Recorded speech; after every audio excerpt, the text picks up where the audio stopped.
Om Shanti, everyone. Welcome to this webinar on blessings in disguise. And we'd like to welcome all the invisible angels on the other side of the screen. And the presenter today will be Rini Golecha. And I have been studying this Raj Yoga meditation for the last 5 years. Have always been very interested in the subject of meditation and have practiced many different types of meditation, and each one had its own merit. But I was looking for something more than just sitting in one place and feeling peaceful. But then when I went back to life, it was back to the same old habit patterns and the same old worldview. So when I got introduced to Raja Yoga meditation, I realized it's more than just sitting in one place meditation. It is actually, you are in a state of mind that is a meditative state of mind whilst you are talking, eating, drinking. It is an open eye meditation. And in that meditative state of mind, you're interacting with people. So it truly makes you a master of your mind. And especially in a world today where it is more like a jungle of thorns, it is a very useful practice so that we cannot choose where we cannot choose the thorns, but we can choose where we put our feet. So we can hear but not hear, see but not see. And what that means is that you can be in the middle of a chaotic situation, and yet you can choose to tune out of that chaos with the power of your mind. And would like to illustrate that more with an example. But before that, would like to also dispel some delusions or some, I would say, wrong belief systems people have about meditation. Because people think meditation is a very passive, sitting in one place process. And in my experience, I would say it is a very active, very alert, very attentive, and very creative process. You are truly creating your thoughts consciously, and you truly do need courage to be able to disidentify from the thoughts, which can be negative at times, how to disidentify from them. And would like to illustrate that with an example. Had one of the students who came over, and it was their first day, and they were sharing their experience about how they had been diagnosed with bipolar, and they were very clear and lucid about their thoughts. They knew exactly their negative thought pattern, they knew exactly their positive thought pattern, but somehow they were under the spell of their negative thinking, and they were completely identified with it. And here I was sitting on the other side and thinking to myself that it's not like that those who are meditating never create negative thoughts. Negative thoughts do get created because of old sanskaras or habit patterns, but those who are meditating, are actually studying every day. We have the tool of right knowledge to be able to redirect our thoughts in the right direction. And also would say most importantly, what I found in the practice is that the experience of the innate truth of the self. You are truly experiencing the true self as an innately peaceful, powerful, blissful being of light. And that experience becomes a foundation for us to be able to see negative thoughts just as data, just as information. It doesn't identify you, it doesn't define you. Just like would say in her case, It was more like she was identified with the negativity because she did not have the right tool of knowledge and there was no experience of the true self. So she was identifying with the falsehood of the negative thinking. And another example I like to think of is of a child who's playing with the knife. And it's like if you try to take the knife away from the child, he will never give it up. But if you give him another interesting and more appealing toy to play with, then he would himself put that knife down. Same thing with our mind. Our mind is like our child. And if we give our mind a more attractive, a more entertaining toy to play with, our mind will automatically just disown the negative thoughts. And that will also, that's why this meditation practice is not just about wanting peace for a few moments. It is truly coming in connection with the true self. It is remembering once again the tiny points of light that we are, and we have forgotten that. It's kind of a state of amnesia. And what we are doing is here going back into the experience of remembering the self as a tiny point of light, remembering the home that I belong to a spiritual dimension beyond this physical world, and then also remembering the Supreme Parent who is always so conscious, who's always in clarity, and who's always in purity. And when we connect with him, we are able to connect with our own truth. And because he is the ocean of truth forever, to come into the space of your own truth becomes very natural and easy process. It's not a struggle. It's just a matter of being disciplined and matter of studying knowledge and practicing every day. Just like doctor's medicine, you have to take every day to make sure it is working. Similarly, it is an everyday nurturing and nourishing of the soul. So we'll start the presentation with a moment of practice. And I would really like to encourage all of you to not just see it as a 1-hour lecture, but truly go into the experience of what is being shared. And it could just be a glimpse, but do validate your experience, even if it is just a glimpse, because mind has the tendency to actually ignore the positive experiences and to stick to the negative experiences. And here we are trying to give mind a different toy to play with. So it may resist, but see if you can bring it gently back to the thoughts that are being shared to you in this 1 hour of presentation. So wherever you may be sitting, gently withdraw your attention and become aware of the inner being, a tiny point of light behind the eyes.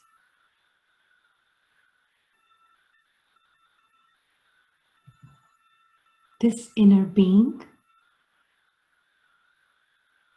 is invisible, but it is visible to the mind's eye. A visitor, a traveler, observing this world. He's a tiny star, a non-physical being who comes to this physical world, takes the body,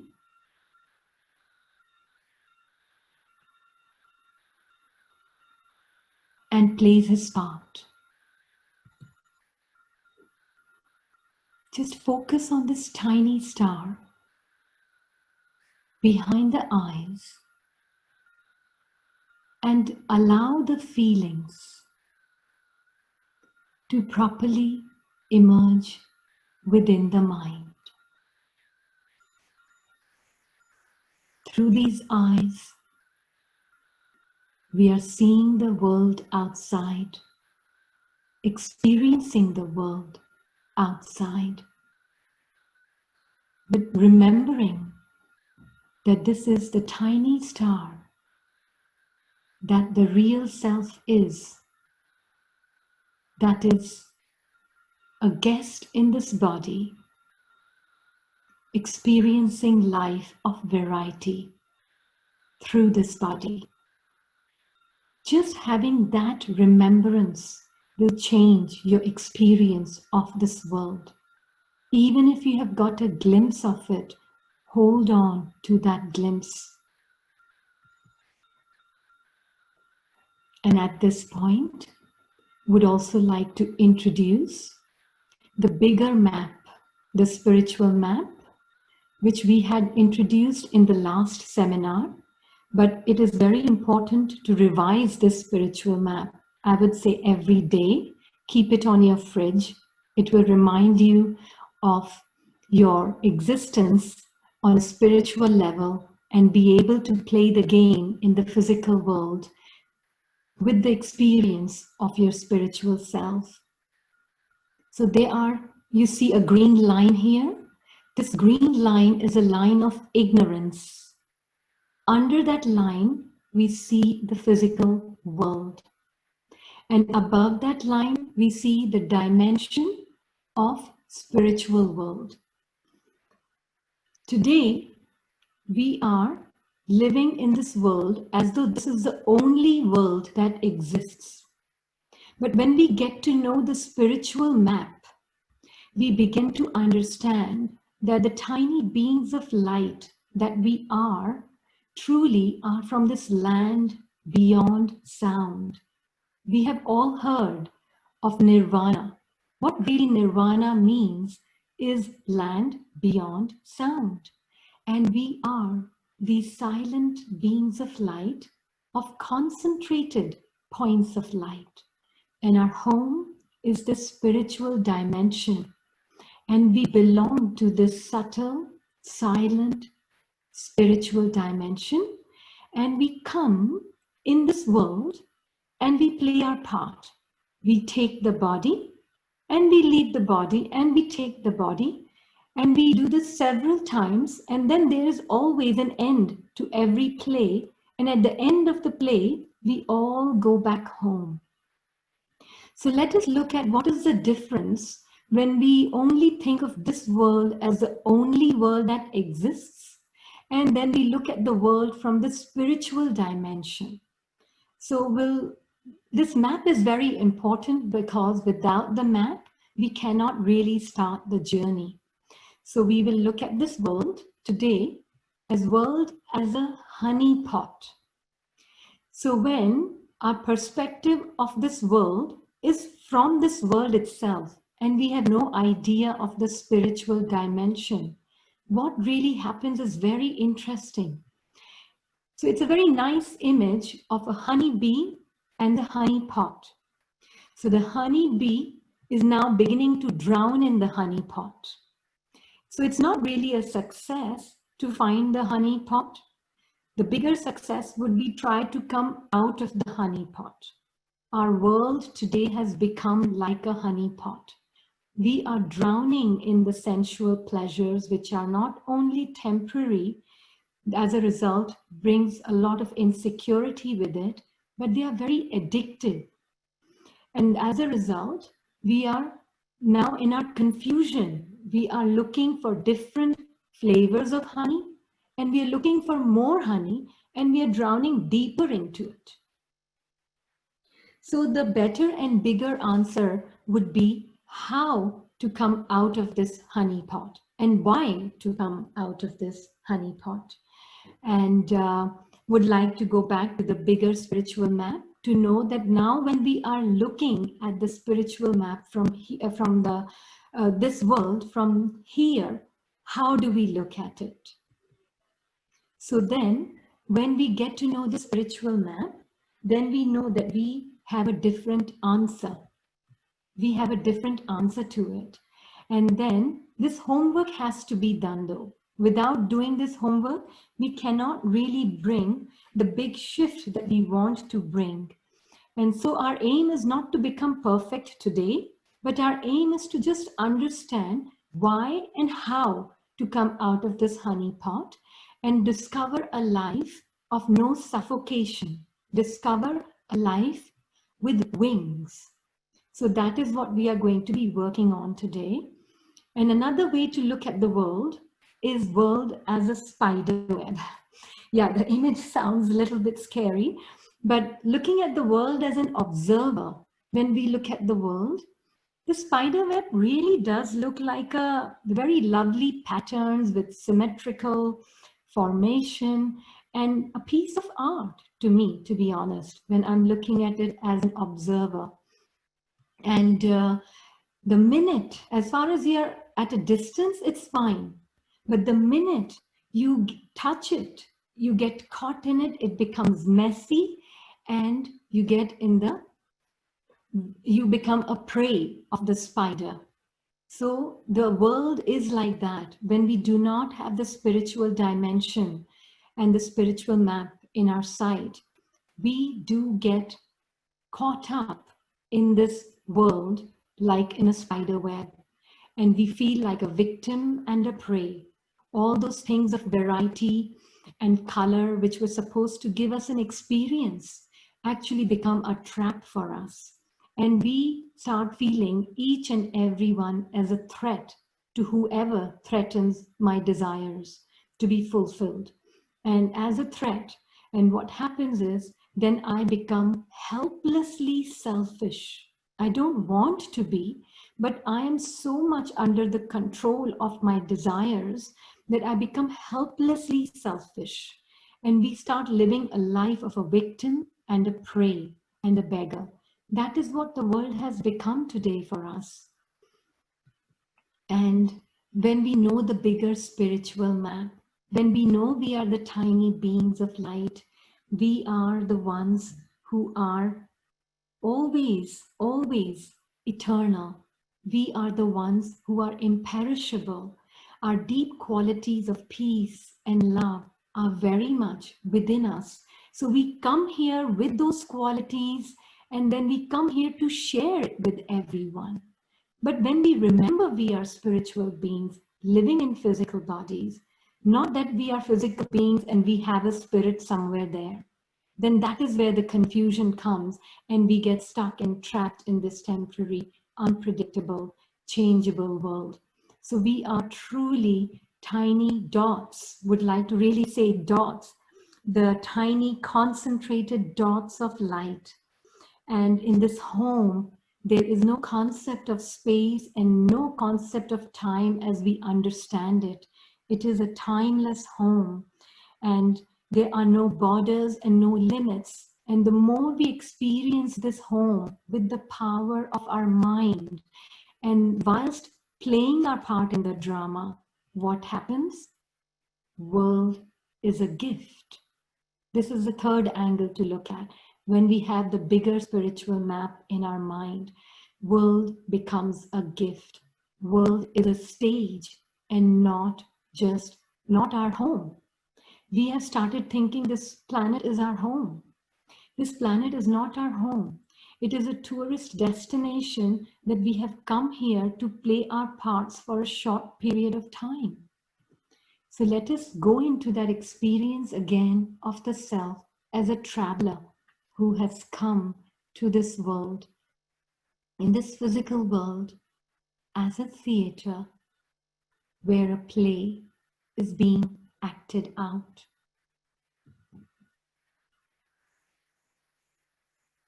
The tiny star, he knows that this body is a gift.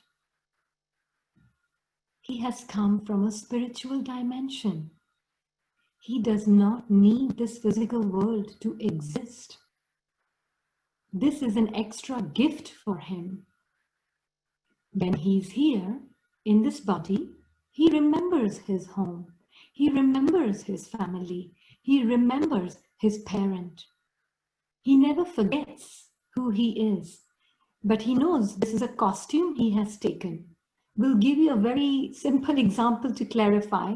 On a very gross level, think of it as Harrison Ford, who is coming and playing the role of a doctor. And the Harrison Ford will always remember that he's Harrison Ford while playing the role of the doctor. He will remember that he has a family back home. He has a home that is waiting for him. He has his parents waiting for him back home. Here on the theater, in the stage, he's just playing his part for a short while. So he will always play it to his best with clarity. He will never forget that feeling of home, of family, and the security of being with his parents. He'll always remember that whilst playing his part. So now with that clarity, when he's playing his part, he is not coming into the delusion that anything of this world theater or all these props belong to him. He knows that they are temporary, so he will really use them with appreciation and with respect. And he will never try to own them. And he would know that even the other is also a star who's wearing the costume of a patient. If he's a doctor, this one is wearing the costume of a patient, playing the part of a patient. But that is not the reality of that tiny star. The reality of the tiny star is that he is a full, complete being of light from home. So he goes beyond the theater. With his mind, he remembers that he is an actor, so is the other, the tiny stars. And the tiny stars are the real actors. And these are just the roles we are playing, the costumes we are wearing with many different roles and many different masks. And our home is home of light, home of deep belonging, that we have an indestructible bond of love amongst all these tiny points of light. And we truly are reunited with our spiritual family. And there is an explosion of love and joy on seeing each other again in the spiritual world with the power of our mind. This is our eternal home, our home with security, and we know our parent is there always loving us, no matter what our part we could be playing on this theater. Irrespective of the part we are playing, the parent's eye is always on just that tiny dot, that tiny star. He is not judging us by the part we are playing. He's only looking at that tiny star, and his love is for that tiny star, the soul. So having that experience, even if you got a glimpse, appreciate it, hold on to it. And this absolute perspective, this divine intellect truly starts with home being very big, and the stone intellect, where the only truth that exists is this drama. That stone intellect, it actually starts with drama being big. But when we are here in the spiritual dimension, we make drama of this world story very small. Everything here looks small and temporary because we have the bigger picture in our mind. We know we have a home of eternity with us. This has to be kind of grounded in our mind. We have to truly grind it in. So this is an absolute perspective which is absolutely essential for us to truly enjoy this world as a gift. Otherwise, it is not possible to enjoy this world as a gift if we don't even know about our spiritual family, our spiritual father, and the spiritual home that we have. So we'll start with actually there's another story of the sage and the interpreter. I like communicating the message with stories. I think it's a very simple way of communicating the message. So there was this, and in this story is very profound in its meaning because it truly tells us that it is our inner positioning that determines how do we truly experience this world. So there is a sage who's going on a pilgrimage, and on his pilgrimage, he has to stop over in a village, and he's practicing silence that day. So then the villagers come to him and they truly want him to share some words of wisdom with them. So they send an interpreter who can interpret the silence. So the sage and the interpreter are sitting together, and then the sage lifts one finger. So the interpreter, he becomes red in the face at seeing that one finger, and he lifts two fingers. And at that, the sage becomes very reflective, and he has a very nice expression of appreciation on his face, and he lifts three fingers. And at that point, the interpreter starts becoming very angry inside, and he shows his fist. Then at that point, the sage bows down to him with his two hands joined together. Then the interpreter comes back to the village, and the villagers are curious to know, what did the sage say? So the interpreter says, "Sage, he's a very complicated man. He showed me one finger and told me I am the number one bad person in this village. So then I showed him two fingers and I told him that I will get two people to get him thrown out of this village. And then at that point, he showed me three fingers and he said to me that even today you told three big lies." And then I felt very insulted. And so I showed him my fist. He got scared, and then he bowed down to me and he apologized. So the villagers got really confused. So the next day, before the saint was leaving, they asked the saint what was the message he was trying to give to the interpreter.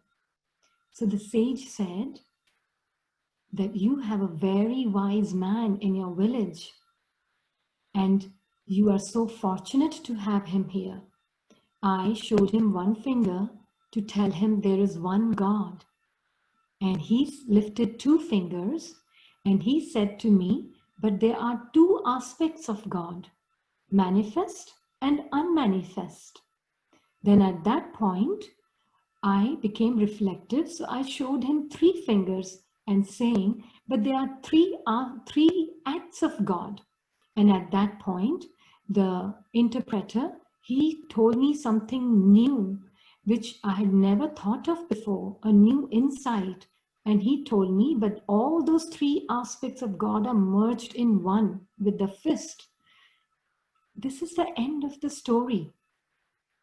And would like to truly reflect upon it and understand that when we have this view, a spiritual view, a complete view, a God's perspective of every situation, a divine light who is God-like, the perspective of that invisible being that we are, we have that perspective, then like the sage, we see the beauty and wisdom even in the most bitter situations.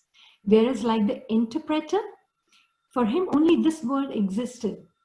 And he felt threatened even in the most elevated view of him by the other because of the limited view of the self, because of thinking he's just this body. So one truly needs to know one's history and geography of the self to be able to navigate one's part perfectly, right? And our history, the history of each one of us, that is a tiny point of light, is that we have no end and no beginning. Our geography is that we do not belong to this physical world. We belong to a spiritual dimension which is infinite, which is vast, which is immortal, which is eternal. When we have the knowledge of our history and geography, and then we come with a deep sense of security to play our part in this world. And would like to let you know that from this perspective, Only and only when we see from this perspective, then it is possible to see the blessings in disguise. Without knowing the complete map and understanding the laws of nature, we can't truly understand nature as a friend. There's deep intelligence in nature, and it is a miracle our bodies are alive today. There's a complex process that is going on to keep our bodies alive, and we realize the wonder of nature. We see nature actually tries to give us a life of comfort, and there are many balancing dynamics in nature. There's deep intelligence which is trying to protect us, preserve us, and cooperate with us. Would like to give an example of that. Nature's deep intelligence. When we cut our finger, what happens? Some will say it bleeds, but even before that, there is pain, which takes our attention there and helps us see the blood oozing out so that we can do something about it, and nature takes care of it and heals it. Very important process to understand that it's really nature has these patterns in place, and if we are in alignment with nature, then we are truly doing well, because nature works for the survival of all the life on earth. We'll give you an example of that. There was a chemotherapy patient who was sharing his story that he went for a picnic with his family. And on the picnic, all the insects were biting everybody else except him. And he said that he realized later it is because the insects could smell the poison. The insects could smell the death by biting him. And that instinct protected them. And that instinct is the gift of nature to these insects. So nature truly wants to protect all life on earth. We are wanting to understand nature so that we can understand blessings in disguise. There are three important processes in nature that nature goes through: constructive, destructive, and sustenance. We will take the example of the skin. So we see that every moment there is a production of new skin cells, and every moment there is a destruction of the old skin cells. But also there's a process that keeps that balance so that they are not more than what is produced and not more than what is shed. And that process is called sustenance and balancing mechanism, which actually is a factor that creates equilibrium. Important to know, it creates equilibrium in what is produced and what is shed. So do keep these three processes of nature in mind. Why is there phenomenon of pain in friendly nature? Important question to ask. Wouldn't life be much better without pain? How is pain a blessing in disguise? Well, the answer is because it gives us the gift of awareness. It warns us. It gives us a signal. And since we have free will, which means that we can use that free will to hurt ourselves, and we can use that free will to hurt others. And so we'll give an example in this case also. Think of the fire. The fire can be used to cook food, to heat homes, and even to have a bonfire and have fun with fire. But I also have a choice to put my hand in the fire.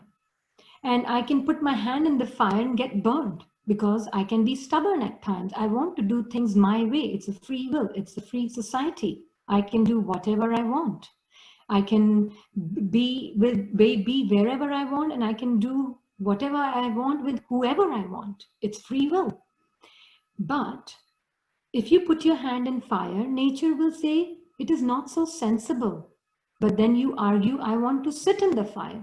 It is my choice. Nature will say, okay, but there will be consequences. And then we do that.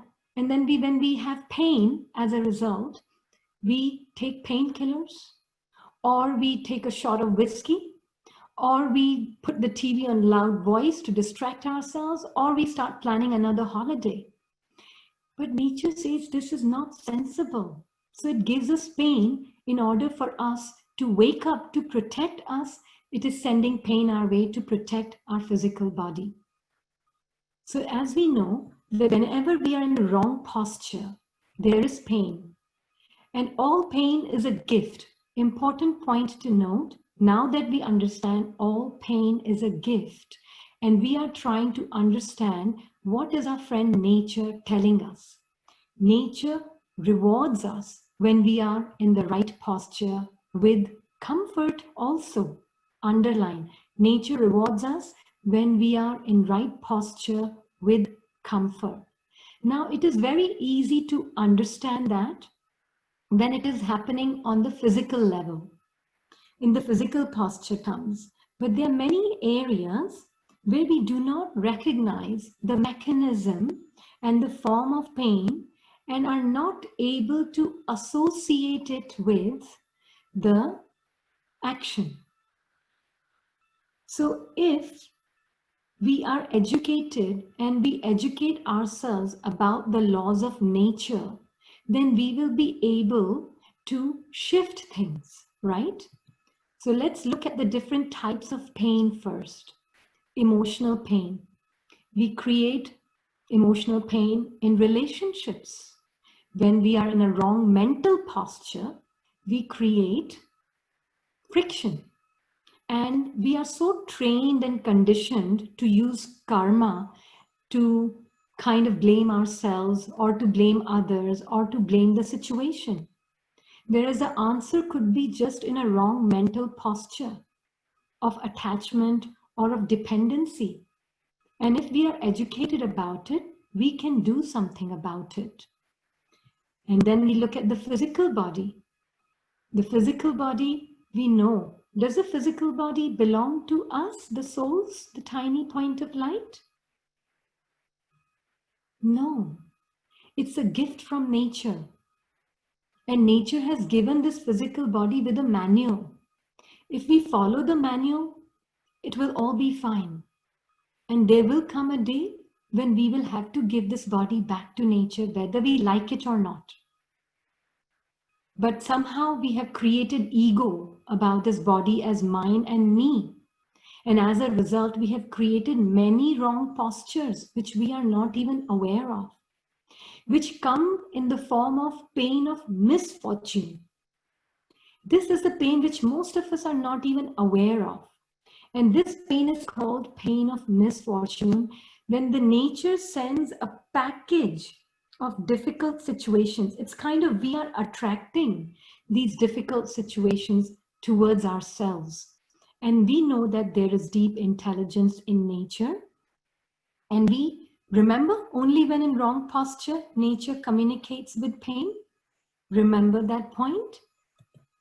Just like physical body has a posture, so does the soul, the tiny stars that we are. When we are experiencing power, knowledge, love, peace, happiness, purity, and bliss, we are in the right posture.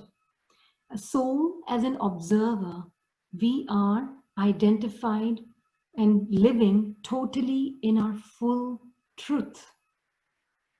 But when we are identified by our car, by our shoes, by our dog, by our family, we create these little I's and egos about the identities with the body. Nature thinks this is madness and this needs to be put right. And it is not that the pain will come in the physical form. We will see that when we have created, for example, let's say ego based on my position. So we'll take an example. There's a CEO of the company who has a lot of arrogance about his position. What will happen? Nature will create a balancing mechanism, a bubble. And that bubble we call a Vinash force, or a pain mechanism. This pain mechanism will send what kind of situation to this CEO who's very arrogant about his position? I would say it would send a situation in which he will lose his job. So with this arrogance, he's invited a situation that will make him lose his job.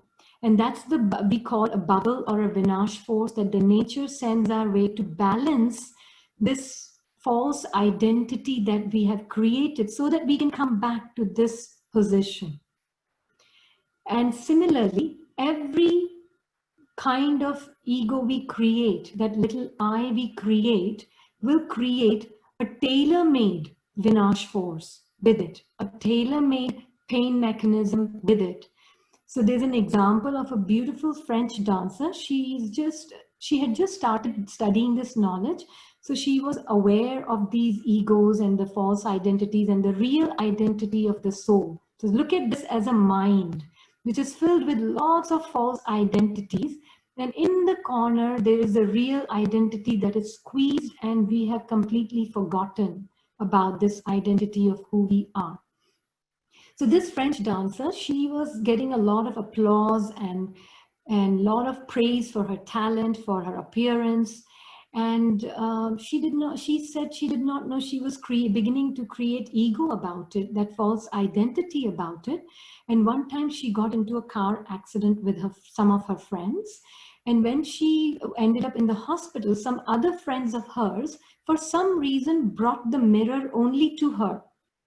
And when she saw her face in the mirror, she said she could not stop crying for hours. She had bruises, she had cuts, she had black eyes, she had bald head. She said she could not tolerate that appearance. And after a couple of hours of crying, because she was studying this knowledge, she became aware that maybe I am creating some ego about the appearance, and nature is telling me that I need to stop creating that ego. So nature is like a plier. You can think of it like a plier. Sometimes it can use a big plier if we don't understand the signal at the first signal of the nature. So nature does not want to punish us, but it just wants to remove this ego. Because from nature's point of view, if we look at this mind filled with false identities, it is illness. It's like a cancer in the soul. And ego is like a tumor. And that is kind of becoming bigger and bigger and hiding the true self, cornering the true self. We know there is never pain without the wrong posture. So if we are not educated about it, and we cannot say, oh, I did not know about it, because ignorance of the law of nature excuses none. So if we do not make the change, then nature will send some situations our way where we will be forced upon learning our lessons. So we learn either through pain or through wisdom. But learning will have to happen in each soul, because that is the original position and posture of the soul. And as we said, there's an example of a swan. A swan teaches its young one by pecking at it. And that pecking can be very painful. But if the swan mother does not peck at its child, the child can drown if it does not learn how to swim. Similarly, Mother Nature, when we are not learning our lessons, it sends messages after messages, but it does not want us to drown. It keeps pecking at us with smaller messages, just like Mother Swan. And if we learn to swim, great. But if we don't learn to swim, the changes we are not making, they will be forced upon us.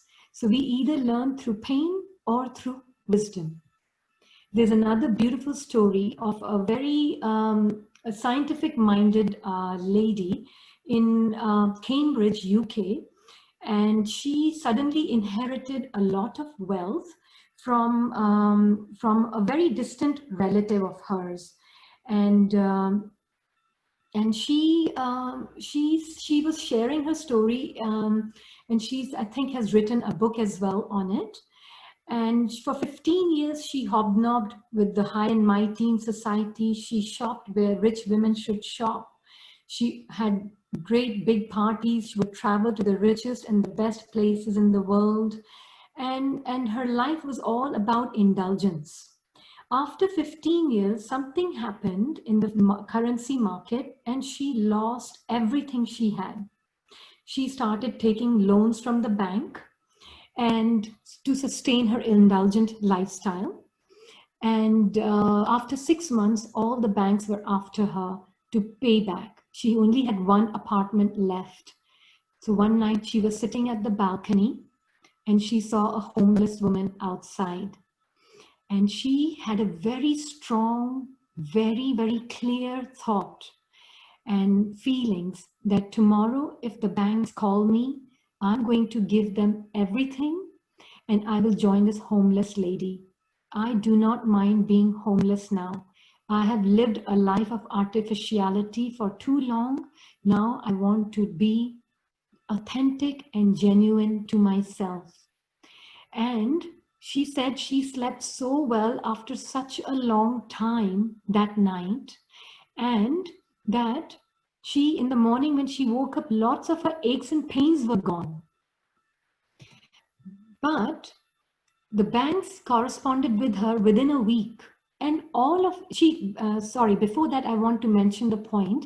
That point, when she had those feelings, she calls this a point of ego death. And then after a week, all the banks corresponded with her. And the banks told her that they want to help her come out of this mess. She became very curious. She was a very scientific-minded person.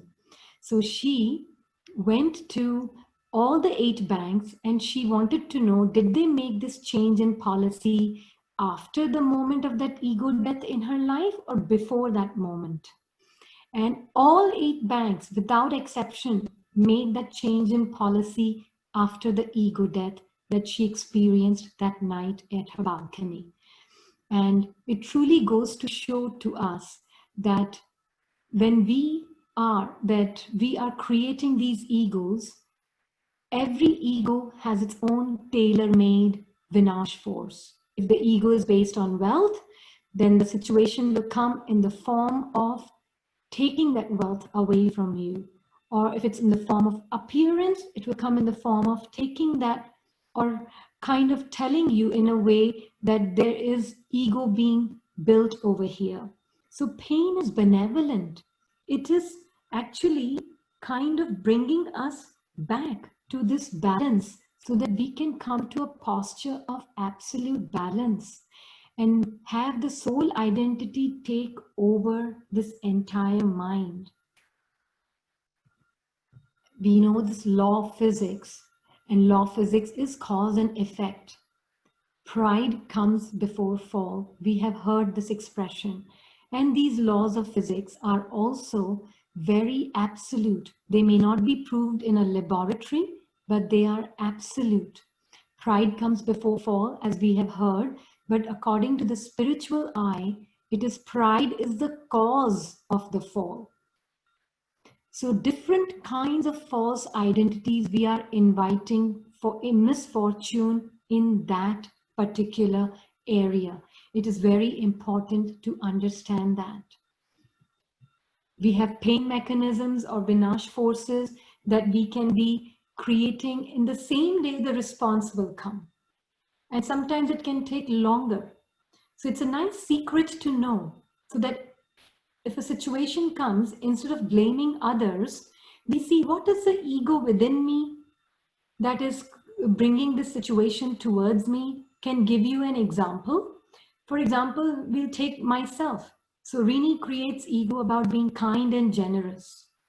Something great she did that day, and so Rini is creating ego about it. Now, somebody that day will come and tell Rini, you're not kind, you're not generous. Now, if I'm not educated about the pain mechanism and the laws of nature, then I will start blaming that other person. What do they know? I know I'm kind. I've done such a great deed. They must be jealous. That would be my response if I'm not educated. But when I'm educated on these pain mechanisms and how they are truly coming there to help me, so it would be sensible of me to learn at the very first signal rather than to wait for that Vinash force to become bigger and come in a bigger form. So let's eat a humble pie. Let us understand that we do in this body conscious state like people to see us in a certain way. But nature is saying, don't create ego about it. Don't create ego, you're very spiritual. Or don't create ego, oh, you're very kind and generous. No, a true soul conscious soul, that is the natural nature. Like the sun is not creating ego about shining and giving life to the planet. That's its natural nature. It's not even thinking about it. A soul who's conscious is unconsciously generous. And that is very important fact, to not create egos, but to truly use our true identity. Ego likes to take commission of everything we do.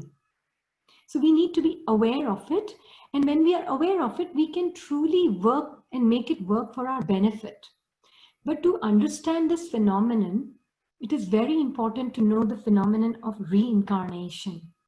Only when you see it long term, you can understand the law of nature. Soul is eternal, time is eternal. We know that. So leaving the body means nothing, because the soul can spend one whole lifetime feeding ego. That is why sometimes people say, but I see so many people who are so arrogant and they are doing so well all their life.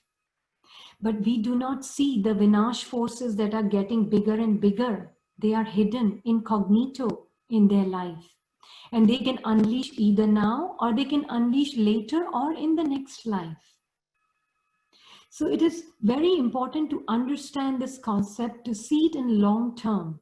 And that is why, for an example, we see babies. If we truly don't, we think it's just one lifetime from birth to death, then babies who are born with diseases, they have done really nothing to create a Vinash force or a pain mechanism in their life.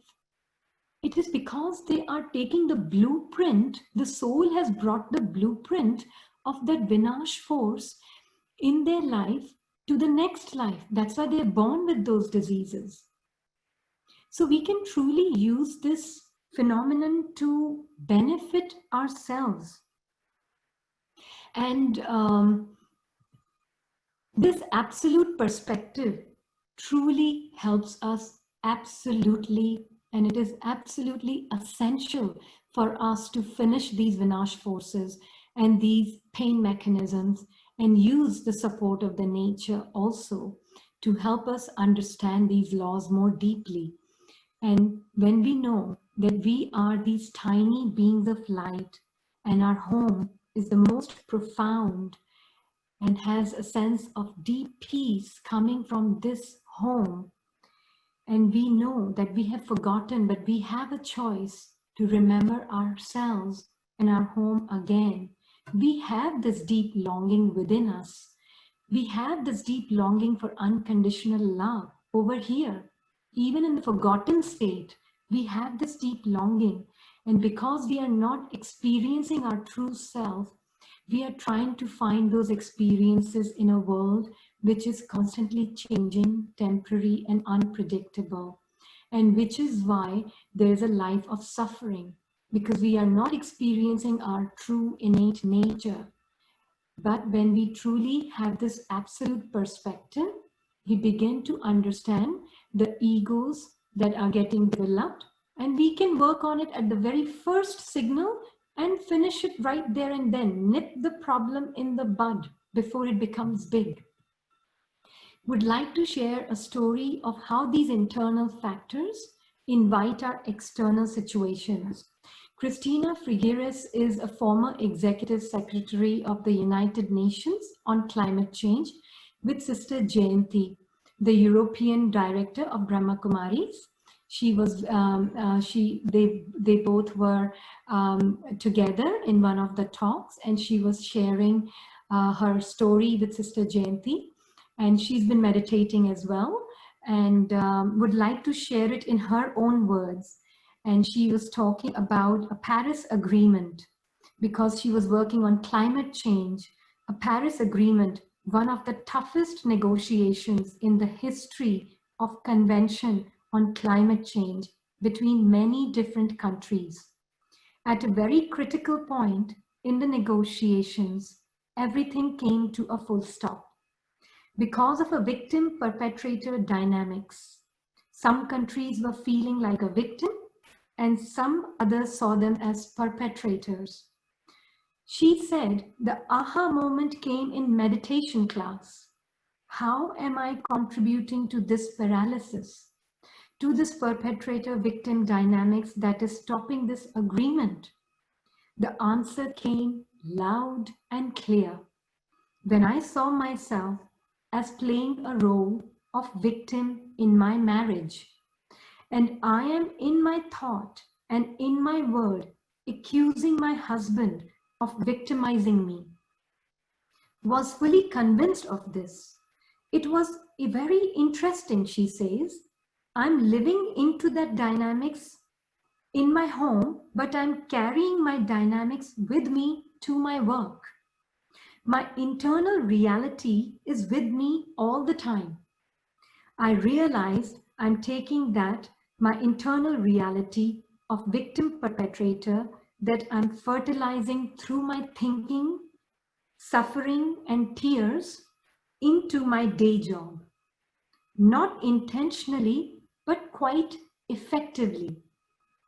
And spilling it all over the negotiations, I had to take an observer stance. She had to step out of the box of the world drama, an observer stance, and realized my responsibility here first is to extract myself from the victim role and accusing other of being a perpetrator. And in as much as I did that cleaning up job myself, without blaming myself or the other, lo behold, there were fewer tomatoes that were being thrown, and today the issue is resolved. So what did we really learn from this experience? We tend to think that my inner world, where we have created lots of egos, is completely separate from the external. But our corrupted inner world is like a heavy backpack that we take with us and dump on whatever we work on, whomever we are with, and we start seeing a very powerful lever here. And no one else has that control on it other than myself. So this is the best news.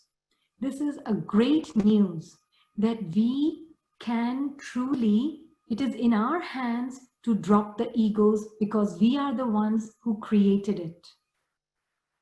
It is in our hands to end this pain mechanism. Nature has so many positive forces. Nature uses pain only as a last option. It gives us many, many chances to use wisdom. And when we use wisdom, nature honors us. We don't need cakes to be happy. What truly is our internal nature is happiness and peace starts to be felt by the soul being in the body, in this physical world. With chaos, you start feeling content and happy with your internal state, and then you start radiating that to the world when we start understanding the internal world more deeply. Would like to introduce the whole department of illness is also like a Vinash force. George Vitholkas, he's a medical critic, and he's written a book called New Model of Health. And what the spirituality says, doctors cannot take the Vinash forces away, but they can postpone it. And from spiritual point of view, I would say that that's not a good news, because that means that we are not aware of the egos and the egos are becoming bigger. So illnesses are not treated, he says, because the root is not addressed. Drama goes on and nothing gets cured.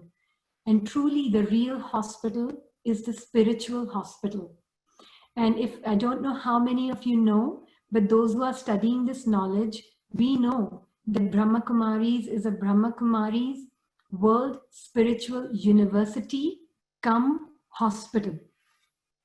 Yes, it is a spiritual hospital as well, where we are treating the spirit by removing the egos and bringing the true nature and the innate nature of the soul.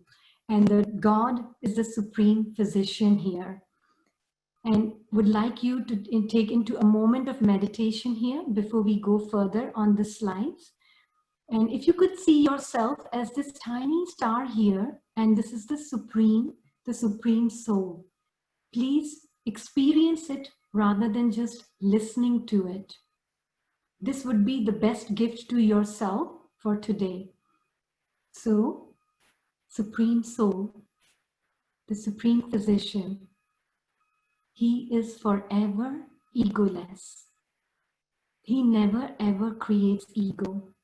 He is forever viceless. He does not know what vices are.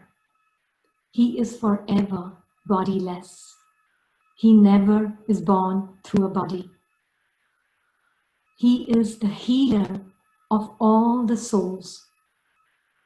His unconditional love, you can feel his rays right now. And his absolute knowledge of truth frees the soul from false identities and brings the soul back to its original posture. He is forever soul conscious, and so his company very easily removes this disease of egos from the body, this cancer of egos from the body, from the soul, sorry. Nature uses comfort or pain, right, to give us a gift of awareness. But the Supreme Soul's love is like anesthesia. And so the Supreme Surgeon helps the soul remove egos, this disease, painlessly. And that is why we know Supreme Soul, God, as the remover of sorrow and the bestower of happiness. His supreme care as a mother and his supreme vision of our highest truth. Even when we are here, his vision is holding the highest truth of the soul all the time. Never fails to hold that true nature of the soul. In his eyes, all his children are like this, even when they are playing their part with all these egos. And that is what truly awakens the soul from deep slumber. He is the supreme guide who shows us the right path. But we have to be willing to walk it. Nature is a straight teacher, right? But Supreme Soul is a benevolent teacher. And nature is telling us to go back to the consciousness free from ego. And it's not like, it is true that in our lifestyle, our culture, our society is feeding and stimulating ego at every level. But we are not doing it because we are bad or vicious people, but because we are unaware of the consequences. We are in confusion. We are not educated about this. This is something I personally feel should be given in schools. This is the first lesson that should be taught to everybody in schools, because an internal attitude of fullness and giving is what is healing for the soul. When we live to our highest potential, nature will also give its highest side to us. And now, so far, we have seen these Vinash forces on individual level. Now, let us see how does it impact the world and the planet on a bigger scale. Then we will be able to appreciate what is happening in the world today. So Anthony Giddens, he's a professor of sociology in Cambridge University, UK. And he has done a very, very interesting study of Europe over last 500 years.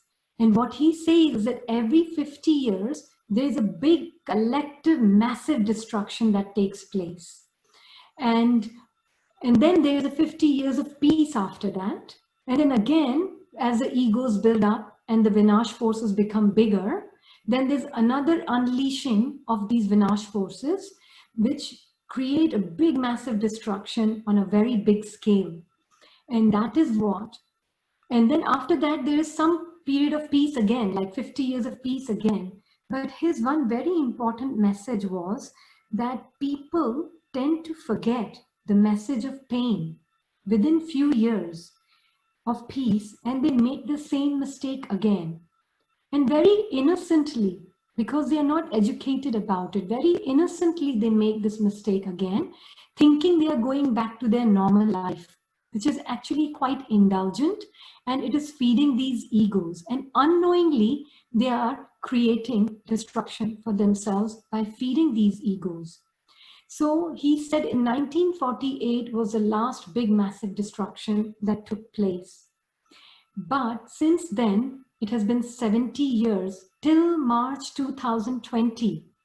No big Vinash force had been unleashed, and egos were getting a chance to become bigger and bigger on a collective scale. And as a result, we see what happened now. We actually would like to see the whole world has become like a Pompeii. And Pompeii is a city in Italy which came under a big volcano eruption, and the whole city got buried under lava because there was, this was known as the city of indulgence at the time, and the priest had warned them that if that indulgence does not stop, you are inviting big problems. But nobody heeded that priest, and there was a huge eruption. The whole city got buried under, and the people, everybody died in that village. And the world today is like a Pompeii. The science, the prosperity, the permissive society, and technology has made indulgence possible on a scale never seen in the history before. For earlier, we could listen to the music only when we went to concerts, but now we can listen to music even in our bathrooms. So this indulgence, this lifestyle is increasing egos on a scale never seen in the history before. So I would personally say that it's a big signal from nature. This recent pandemic is a big signal from nature, which is telling us that we need to take this as a signal from nature and do not forget the message of pain, because we will be inviting a bigger reaction and a bigger response from nature if we do not change our lifestyle, because it's a collective mind full of ego and limited false identities that invokes such a response from nature. How do we see blessings in disguise? Well, I will say that mind has its own place and in itself can create hell of heaven or heaven of hell. These are the words of John Milton, very famous poet. And we do understand that when we are seeing these responses from nature, as we see this recent pandemic, it is truly pushing us and forcing us to explore our existence as spiritual beings. Nature is tired of giving us signals after signals after signals. And we are guests and visitors in this world. We have our own home. And we have not only overstayed, but we have over-abused our welcome here. And we can see how we are using our bodies for arrogance, for jealousy, for hatred, for overconsumption, for overeating, for all these things. Nature did not give us the body for that. We are truly trying to just indulge in limited short-lived pleasures which are addictive at best. God is becoming more and more absent, and it is like, I would say those even who believe in God, they feel that they want to go to God and ask Him for what they want. So pain is not truly there to make us miserable, but it is there to make us wise. We have this option to use wisdom in this situation, and nature cannot talk, so it communicates through pain. Law of nature wants us to come back to this state. And at this point, would like to take some questions, or actually would like to let you know first about BRAHMAKUMARIS World Organization. It is a non-profit organization which has its presence in 130 different countries and 8,000 centers, but would like to add that it's not just 8,000 centers. I would say anybody who is practicing this practice is a walking center in itself, because they are walking and radiating the connection with the Supreme and their true nature. So it is like probably more than 1 million practicing members. So then would say probably 1 million centers worldwide.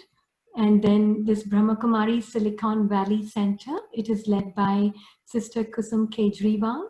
She has been the director of this center for 25 years and a very, very seasoned and very, very long practitioner of this practice for more than 40 years, a lot of experience. And we offer Raj Yoga meditation courses here.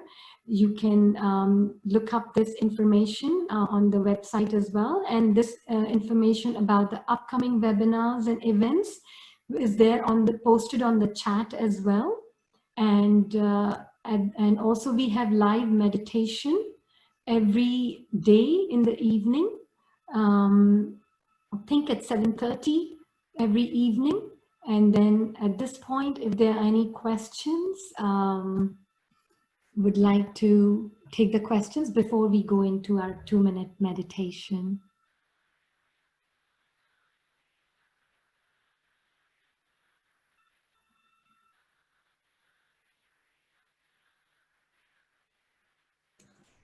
Thank you, Sister Rini. It was a wonderful session and very enlightening. I do not have any questions in the chat yet. Could people raise their hands and we can unmute you if you have any questions?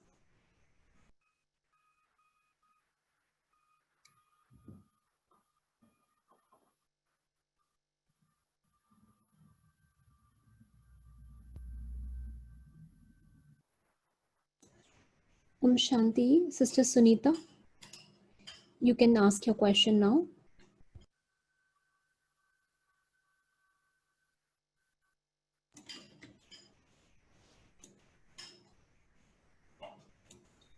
Will there be a copy of this recording available on the site? Yes, we will be posting that link in the chat. It's already there. You will be happy. Thank you. Thank you.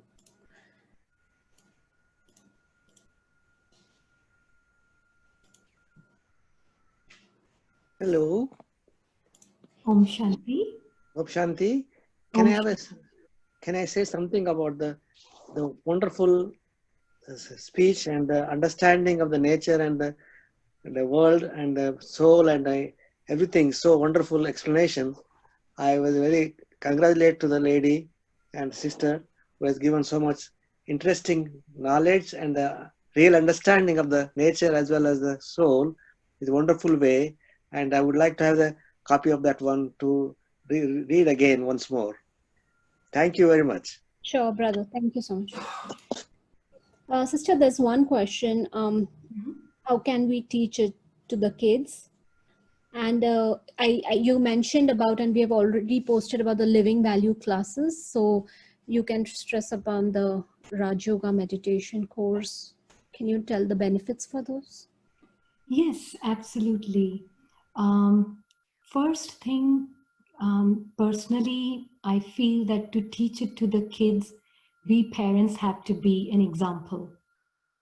So yes, we have Raja Yoga meditation for kids and living values. And I think it is posted on the chat, right, sister? Yes. And we have it, do you mind sharing, because I don't have it open in front of me? Do you mind sharing about little bit about the living values? Sure. So we have living value classes starting tomorrow. So every Sunday, 10 a.m. to 11 a.m., along with the class for art of parenting for the parents. And we also have a Raj Yoga meditation course starting today at 6 p.m. And we have posted the registration links. It'll be very helpful if parents could do that so they have an idea and they can, get that lifestyle in their home. Yes, and as far as teaching kids, as I was mentioning, most important is to be an example. When we are a living example, kids would want to learn. What is it that my parents are doing? So I think we all learn more through examples than just by force. And this would be my advice to anybody who wants their kids to learn this wonderful knowledge. They enroll themselves also first in this knowledge so that now the whole family can learn it together.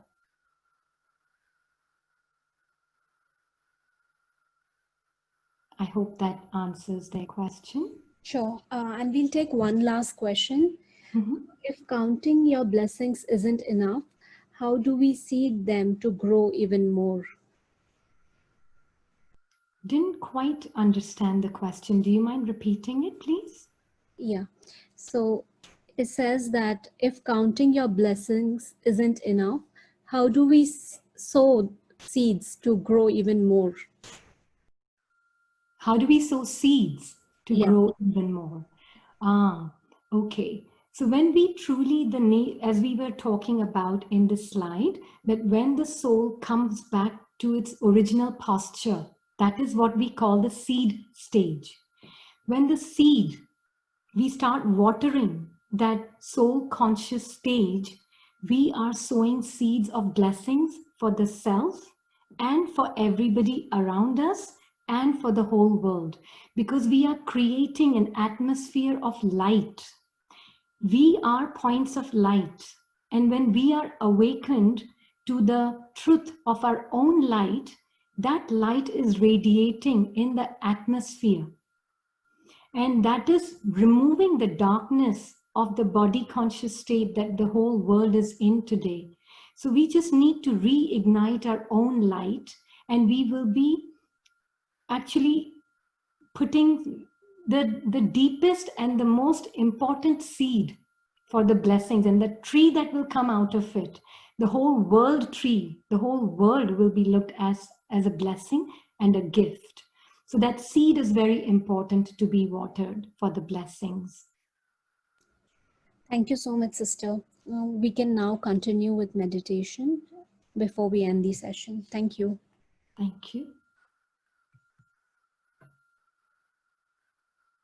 So we take a moment of silence.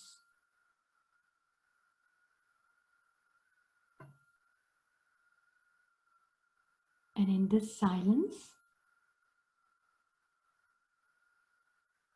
the awake soul, who's very clear about his original identity of being a being of joy. Who knows? He's not his body. Who knows? He's not his sense organs.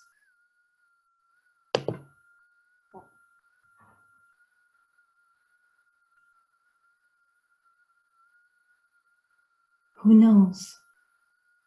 His true identity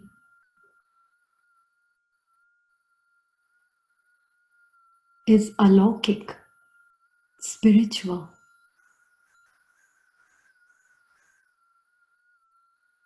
He knows his life and his existence beyond these senses. And this tiny star is each one of us. We have the potential to use our body and our senses to experience super sensuous joy. Our home, our eternal abode of peace.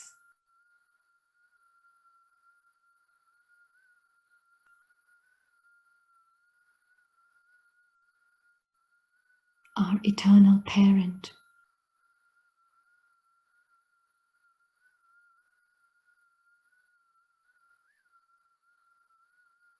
If we can hold on to that remembrance whilst playing our part in this world stage, be truly treated as extra gift. That clarity helps us dispel this ignorance that I own anything in this world. That's the deepest ignorance. A tiny being of light is experiencing joy, is experiencing life. This tiny being of light is the one who's thinking, feeling, not this body.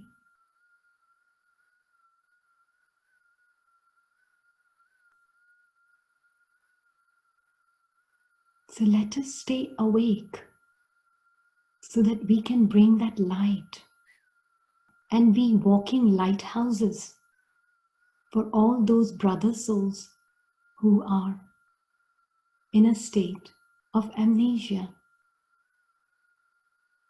They too are divine, pure, godlike, innocent beings of light.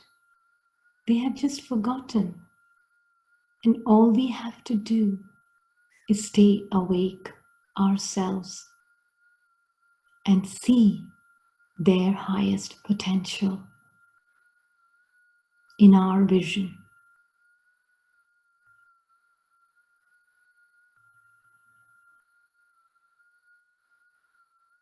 Om Shanti.